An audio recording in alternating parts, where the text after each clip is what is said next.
Ceci est un livre audio autogénéré par Google. Capitalisme à l'agonie.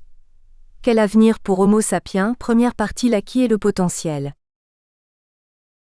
Chapitre 1. Nous sommes devant une problématique sans précédent. Cela commence par une lucidité toute neuve. La vie sur Terre est parvenue à un carrefour crucial. Système économique, routines idéologiques et modes de production et de consommation conduisent l'humanité dans une impasse, vers des catastrophes en cascade. Parallèlement, une même lucidité vient nous rappeler que l'histoire des humains a de tout temps connu d'immenses défis. Cataclysmes naturels, déchaînements barbares, conflits de civilisation, effondrement d'empires, guerres civiles et génocides, et qu'à chaque fois les humains ont su trouver en eux-mêmes, collectivement, les ressources pour dépasser ces défis et survivre. Mais à quel coût exorbitant? Faudra-t-il encore à l'avenir payer un aussi lourd tribut avant le sursaut? Car ne l'oublions jamais, l'humanisation ne s'est construite qu'en dépassant les violences originelles qui pourtant jalonnent l'émergence d'Homo sapiens. Comme si l'humanité ne progressait qu'au fil de ses échecs et de ses barbaries. Quels que soient les défis et les obstacles, les voies du dépassement et de la survie suivirent toujours et sur la longue durée un même principe. Une plus grande solidarité, adossée à une meilleure démocratie. L'une ne va pas sans l'autre. Ce principe est-il encore d'actualité face à la complexité et à l'ampleur des désastres cumulés de ce XXIe siècle? Si oui, quelle forme devra prendre ce nouvel approfondissement de la démocratie? Si l'impasse annoncée englobe, comme je le crois, presque toutes les activités, toutes les sphères du savoir, si elle s'est construite sur l'addition des égoïsmes et de nos ignorances, il faut en tenter l'inventaire, au moins sous forme de questions. Et parmi les questions, celle-ci, la plus immédiatement décisive, si l'actuelle démocratie représentative ne suffit plus, sur quoi reposent donc nos illusions sur cette démocratie au rabais? D'où vient cette myopie politique? Ce que je tente ici est une triple mise en relation. Entre notre préhistoire humaine et ce que furent nos ressources profondes pour affronter chaque nouveau défi. Entre ces ressources originelles et ce que nous savons aujourd'hui de nos capacités cérébrales, notamment d'apprentissage et de changement volontaire. Entre ces dernières et nos chances d'un changement de société, d'une transformation de la civilisation. Comme on peut déjà le mesurer, ce travail ne prétend pas être autre chose qu'une première pierre à l'entreprise gigantesque de démystification, de reconstruction et de transformation qui nous attend. Car la crise ne ressemble à aucune autre. Les humains ne changeront pas leur logique profonde face à des obstacles inédits, fussent-ils colossaux. Mais leur longue préhistoire doit les éclairer, nous éclairer, sur notre plasticité psychique, sur nos réserves cachées. Sans cet éclairage anthropologique global, tout projet politique ou sociétal est voué au volontarisme sans boussole et ou à l'échec. Qu'on ne s'étonne pas de trouver dans un même volume des développements que l'on s'attendrait à lire en plusieurs livres. C'est l'articulation de plusieurs approches disciplinaires qui est la raison d'être de celui-ci. Réunir le séparé pour déboucher sur une perspective unifiée. Fondement d'une vision d'ensemble qui place décidément ce travail dans le rayon des sciences politiques des libraires. Compte tenu du large champ des disciplines évoquées dans les chapitres suivants, je crois devoir aux lecteurs et lectrices quelques explications sur mon itinéraire et ma démarche. Tout a commencé pour moi avec une lancinante réflexion sur la construction millénaire du langage. Chapitre 2 Qui? Comment? Pourquoi? Nous les linguistes, comme beaucoup d'autres, avons dû longtemps nous contenter des théories avancées par d'autres disciplines sur les origines du langage. Ainsi, dans la préhistoire des humains, le langage serait né de la nécessité de communiquer et de participer à la vie du clan. C'est du moins l'explication postulée par l'ensemble des sciences sociales. Vraie mais incomplète. Presque une lapalissade. C'est un constat que tout confirme en effet. La communication et le grégarisme, outillés de la parole, sont l'invention essentielle et fondatrice d'Homo sapiens sapiens. Déduction pourtant trop courte, parce qu'elle ne va pas jusqu'au terme du raisonnement. Encore faut-il se demander d'où vint l'urgence de communiquer, et de communiquer efficacement. S'en tenir à la seule nécessité de communiquer, c'est rester aveugle à la plus décisive, la plus vitale, de toutes les innovations qui ont propulsé l'hominisation. La coopération, dans la chasse, la pêche, la guerre, l'invention ancienne et déterminante de la solidarité organisée, véritable moteur d'Ergaster et d'Erectus, puis de Sapiens, et premier marqueur du saut qualitatif dans la longue émergence des humains. Seule explication possible à la très longue conquête du langage dans une interfécondation permanente avec un cerveau en pleine expansion. C'est pour mieux traquer l'éléphant, le tigre ou l'ennemi qu'il fallut s'organiser solidairement. C'est pour être plus efficace dans la quête de la nourriture, dans les tribulations migratoires, dans la production des outils et des armes qu'il fallut coopérer, échanger, se partager les tâches et les rôles. Et qu'il fallut s'accorder sur une interprétation du monde. Le langage oral est le fruit ultime de la solidarité pour survivre, du néo-cerveau qui émerge de ces nouveaux liens sociaux et qui se complexifie face aux nécessités de la survie face aux environnements menaçants. Sous-estimer ce premier saut qualitatif de la solidarité organisée, c'est faire l'impasse sur la caractéristique essentielle de notre espèce. C'est, dans la foulée, surestimer les progrès techniques par rapport à ce qui les a provoqués, le moteur de tous les progrès, l'organisation et la coopération. S'il est un contresens à éviter absolument, c'est de mettre l'outil au-dessus du besoin et de la fonction. Incontestablement, la parole fut l'outil qui change tout, et c'est le besoin de communiquer qui l'a engendré. Mais la finalité tant de l'outil que du besoin est depuis les origines, la coopération et l'organisation solidaire, l'empathie active, seule parade à l'extrême faiblesse physique des humains. Vient en amont de ces inventions et de ces outils. Certes, la main, véritable pré-outil, aura mis sa marque sur toutes les techniques ultérieures. Pourtant, c'est l'activité collective, la répartition des tâches et la coopération pour survivre qui sollicitent à chaque étape la main et l'outil. Aujourd'hui où les avancées technologiques semblent ne plus connaître de limites, ce ne sont pas elles seules, ni elles avant tout, qui sauveront l'humanité de sa destruction devenue plausible par la finitude de la planète, conjuguée à la dégradation de la biosphère et à l'impasse du productivisme en mal de nouveaux profits. Notre paradoxe de Sapiens, c'est notre capacité à produire aussi bien notre extinction que notre survie. Seule pourra sortir l'humanité de ces multiples impasses la conscience retrouvée de ce qui a fait Sapiens au long d'une gestation de près de 3 millions d'années. La capacité de mettre l'outil, dont la communication et le langage, au service d'une solidarité organisée. Tous les outils et à tous les niveaux, locaux et planétaires. Les technologies contemporaines changent les méthodes, mais le principe reste inchangé. Seule l'organisation solidaire, en rupture avec les structures productivistes et pseudo-démocratiques, nous sauvera du désastre et peut-être de l'extinction. Ainsi le paradoxe d'Homo sapiens est aussi sa liberté de choisir entre disparition et résilience. Comment le linguiste que je suis peut-il en arriver à cette prise de conscience, à cette chaîne de relations et d'arguments que la tradition académique s'acharne à tenir séparés? Ce ne sont évidemment pas les formations universitaires en linguistique, surtout axées sur la description des langues et leur structure profonde, qui m'ont conduit là. Quelle est l'origine lointaine de ma fascination pour les langues et les cultures? Mon association ancienne avec le linguiste allemand et professeur au Collège de France Harald Weinrich, dont j'ai traduit une petite partie de l'œuvre en français, m'a sensibilisé aux fondements anthropologiques et aux universaux logico-sémantiques, trop longtemps sous-estimés, sous-jacents à toutes les langues. Cela me mit directement en présence d'une réalité, l'unicité du genre humain. Mais cela non plus n'eût pas suffi à la mise en perspective que je propose ici. Ces premières sensibilisations et bien entendu mes propres orientations philosophiques m'ont amené à chercher du côté des neurobiologistes les clés, les processus, de la production de sens et de messages, du fonctionnement du langage, de la mémoire et des apprentissages. À partir de la découverte, grâce à ces derniers, que nous arrivons au monde, dotés de près de 100 milliards de neurones, mais ne savons rien faire à la naissance et pendant longtemps, situation unique dans le règne du vivant, il m'a fallu approfondir ces deux questions. Que fait le bébé humain avec presque 100 milliards de neurones? D'où vient que seul bébé sapiens naisse si bien doté, et pourtant aussi démuni de tous les savoir-faire indispensables à sa survie? Seul nouveau-né de tout le règne du vivant dans cette condition paradoxale de précarité réelle et d'abondance potentielle.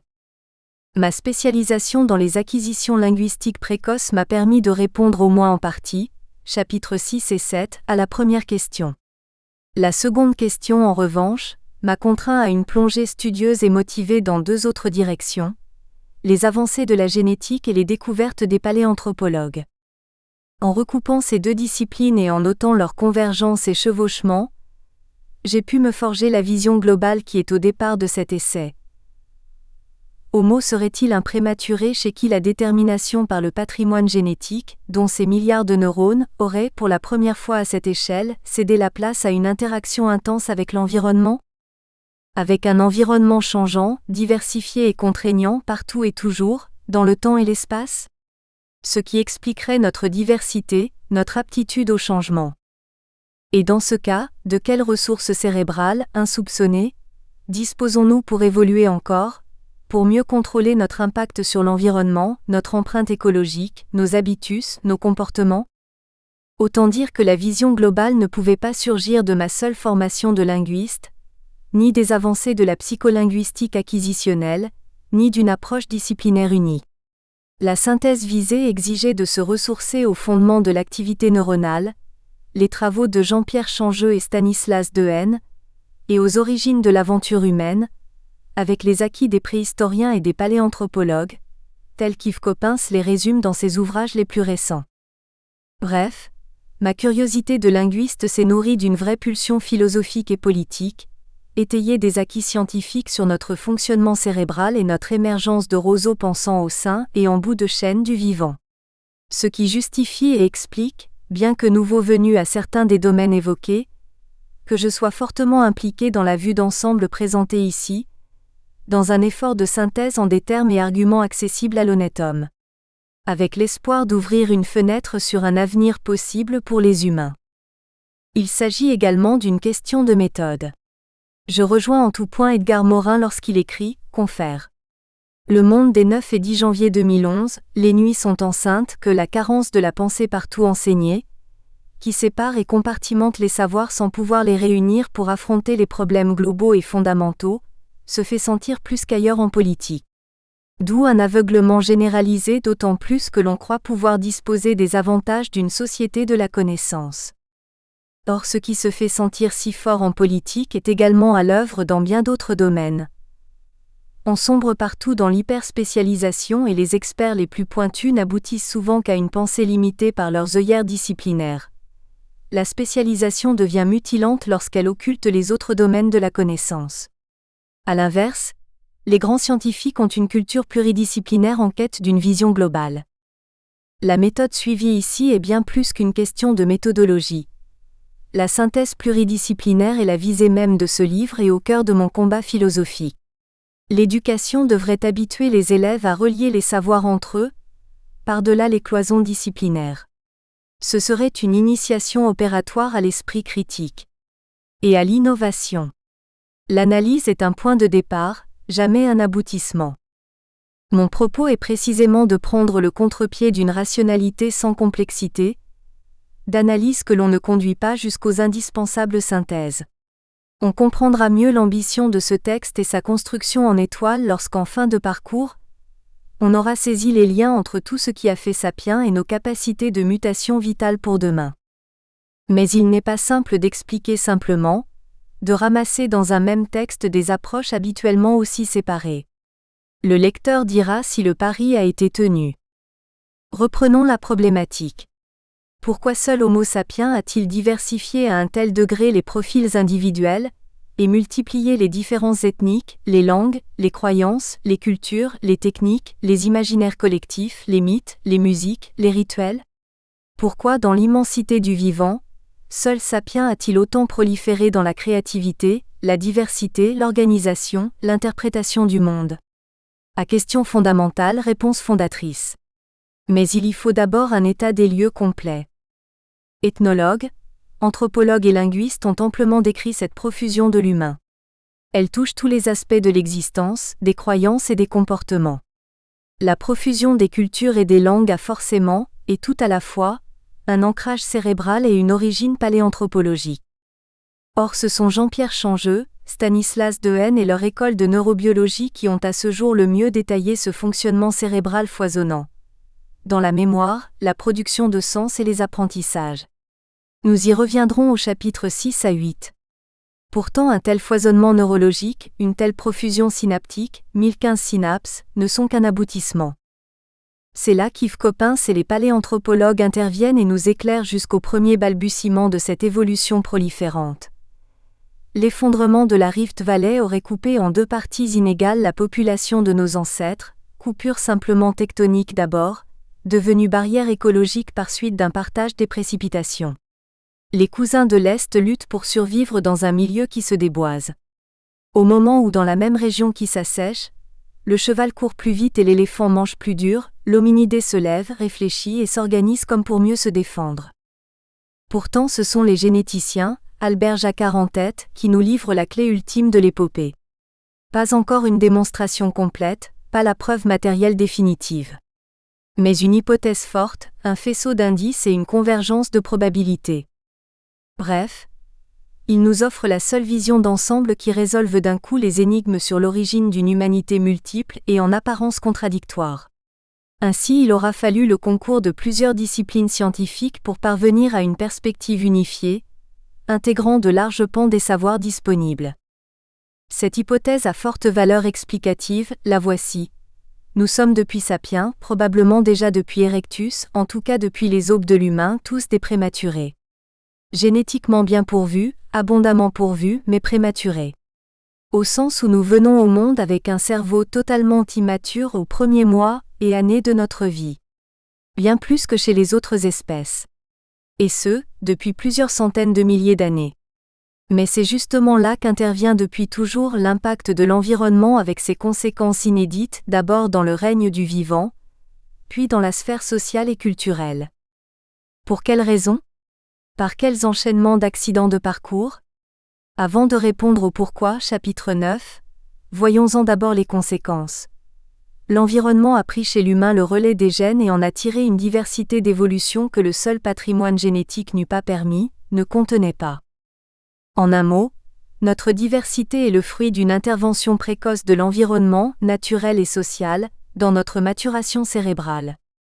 Avec cette conséquence, inouïe et sans précédent dans le règne du vivant, que la diversité humaine, notamment linguistique et culturelle, est le prolongement direct, sous des formes certes inédites, de la biodiversité. Nous y reviendrons longuement. Chapitre 3, le grand écart d'Homo sapiens. 31 décembre 2010. Un vieil homme est assis devant son téléviseur et zappe pour meubler sa solitude en ce soir de réveillon. Quel programme va capter son attention ? Un policier ? Une belle histoire d'amour ? Un film d'aventure ?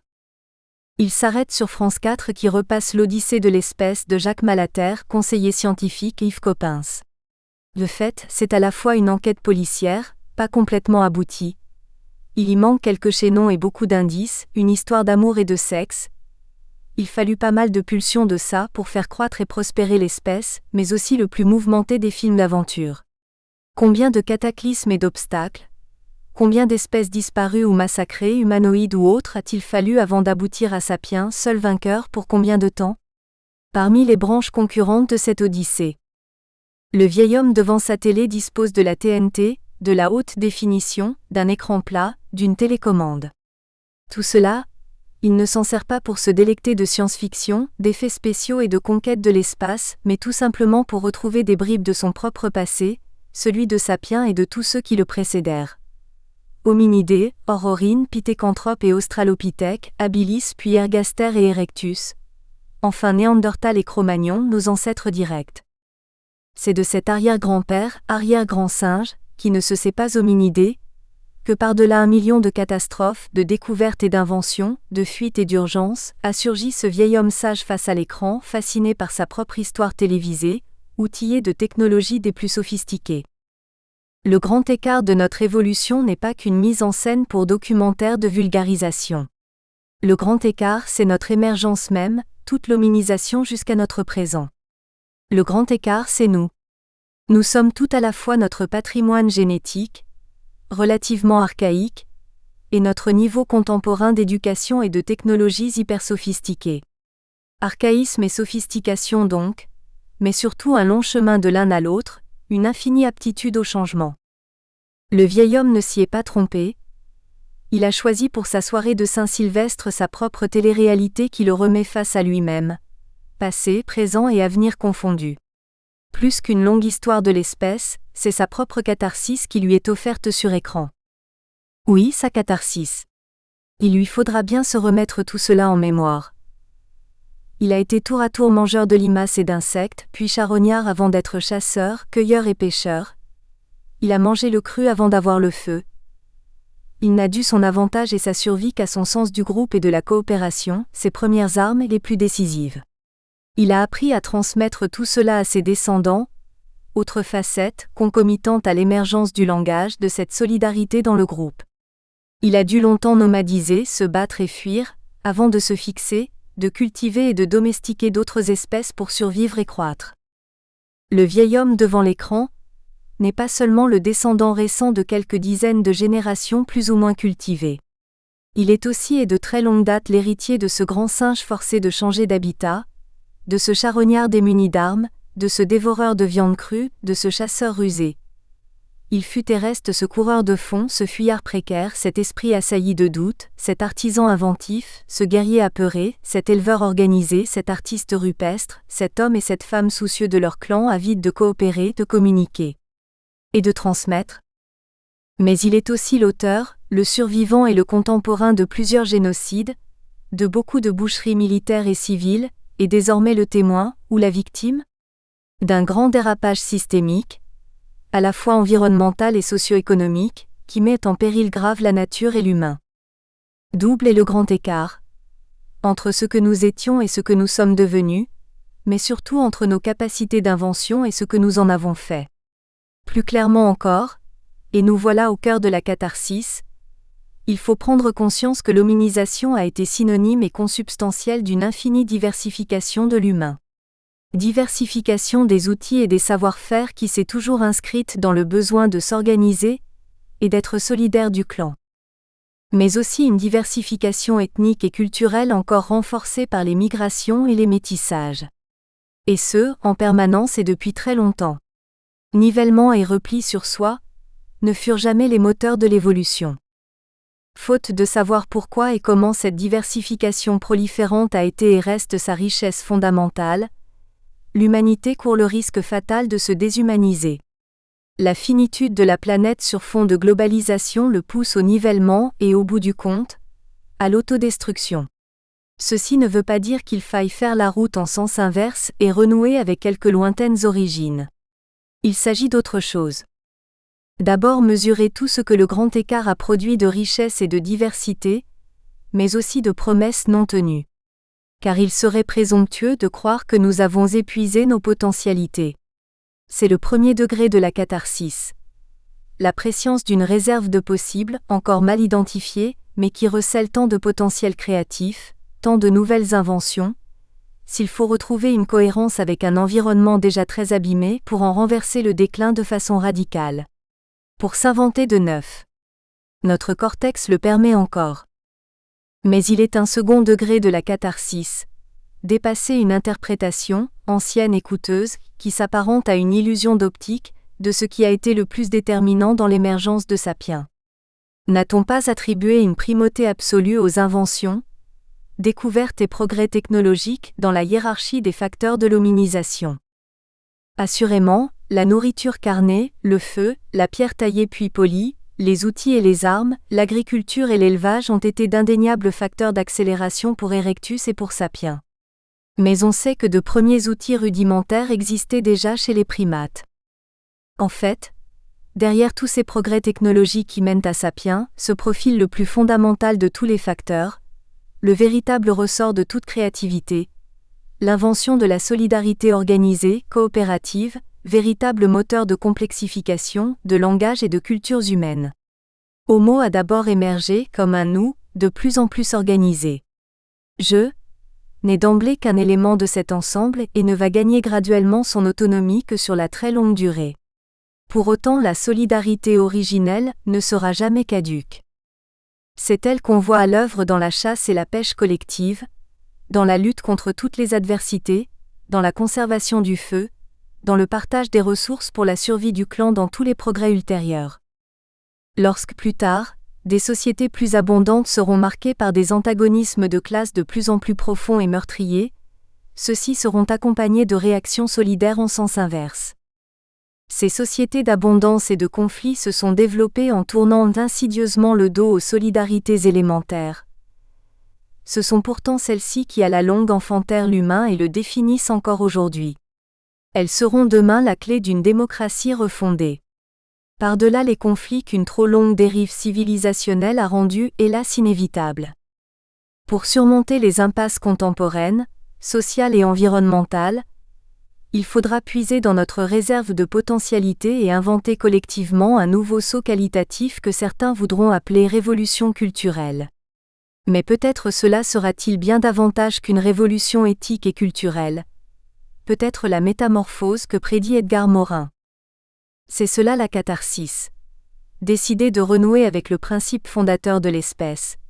La coopération solidaire, certes longtemps limitée au seul clan, pour inventer notre métamorphose collective et les solutions de survie dans une planète habitable, dans la sauvegarde et la promotion de nos diversités.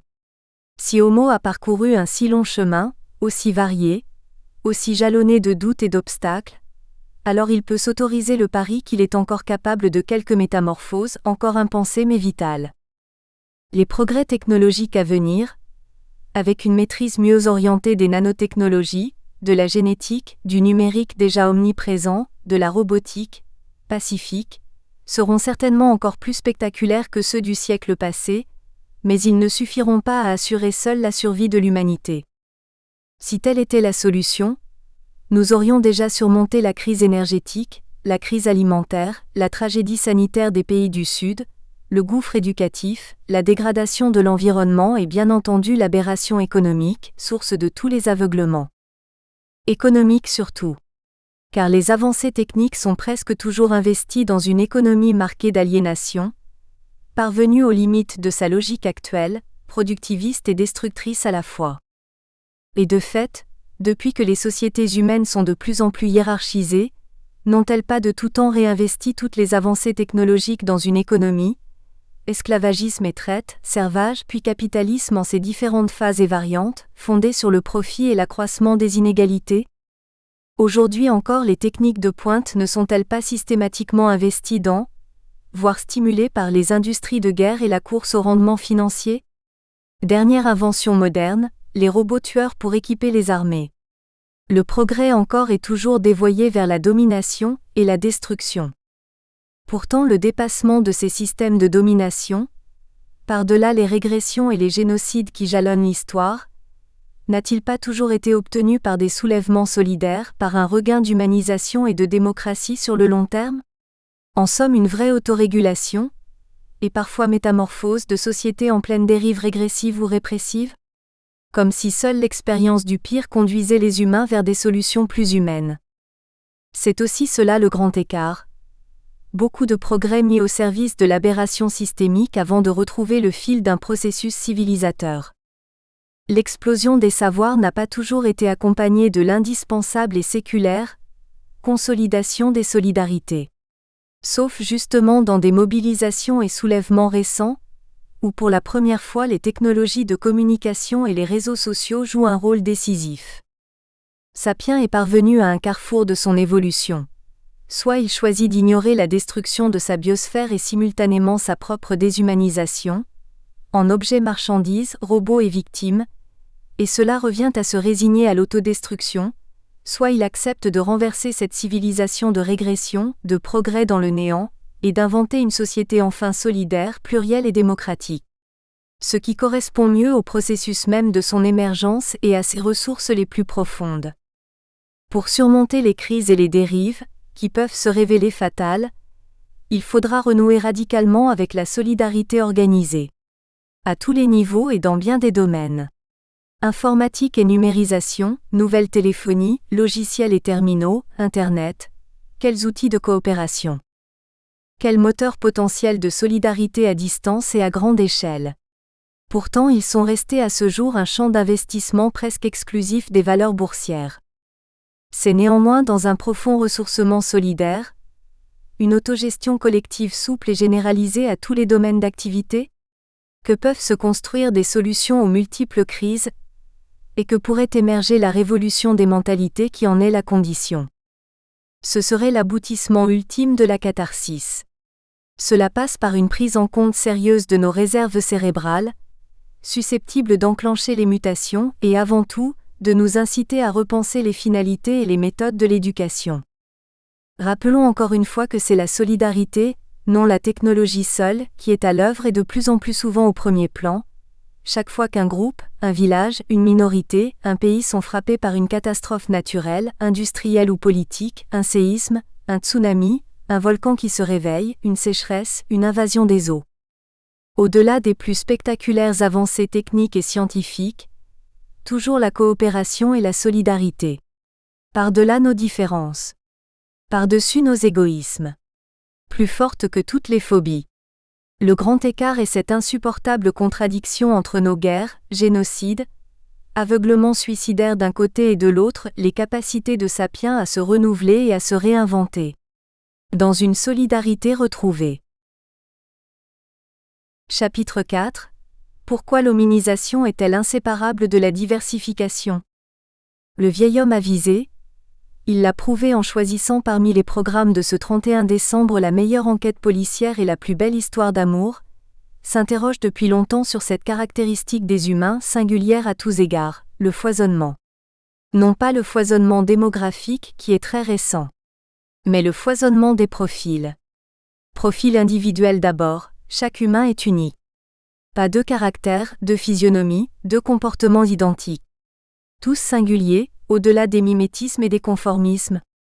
Profil linguistique aussi, 6000 langues recensées en 2010, des comptes qui ignorent encore quelques milliers de langues ultra-minoritaires et en voie de disparition accélérée, de quelques centaines à 2500 locuteurs. Notamment en Amérique centrale, en Amazonie, en Sibérie, dans le Caucase, en Inde, en Afrique et en Mélanésie. Avec le langage, quel génie collectif dans la longue domestication des organes pour produire et manipuler des signes sonores, les mots, et transmettre son vécu au clan. Mais aussi combien de millénaires pour transformer en outil de la parole ces organes qui étaient destinés à la nutrition, dents, langue, palais, lèvres, glotte, et à la respiration, bouche, nez, pharynx, poumons. Et combien de millions d'années pour passer des cris à un langage à double articulation, en sons et en mots. Ce à la faveur et au bénéfice d'un cerveau en constante évolution. Profil culturel enfin. Des croyances, des rituels, des codes sociaux, des modes de représentation, des rapports hommes-femmes et entre générations, des artisanats, des techniques de chasse, de survie partout différents, partout multiples. Même si, comme Claude Lévi-Strauss et d'autres ethnologues après lui l'ont amplement démontré, il existe des structures et des traits universels, c'est bien la diversité qui frappe par-dessus tout. L'hominisation a une constante et une caractéristique, la prolifération de la diversité humaine. Au cœur même de l'espèce, unique et universelle, la profusion des différences. Et sous l'iceberg des différences, notre commune humanité. Nous espérons que vous avez apprécié cet aperçu. Pour continuer à écouter ce livre audio sur Google Play Livres, utilisez le lien dans la description de la vidéo.